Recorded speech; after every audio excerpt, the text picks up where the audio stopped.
Hey everyone, I'm going to show you how to remove someone from Messenger. So, if you want to remove someone from Messenger, you can do that by opening Messenger, then go to chat.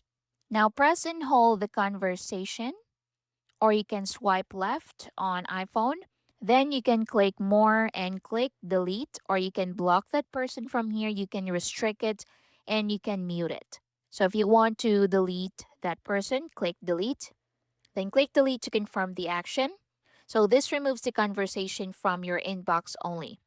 If you want to block the person, so again, open chat, then swipe it to the left side, click more, or you can also press and hold it. Then scroll down and select block from the option and confirm it. So you can choose to block messages and calls only or block them on Facebook as well. Again, press and hold the message, then click delete or click block, or you can archive that person or chat. And that's it. Thank you for watching.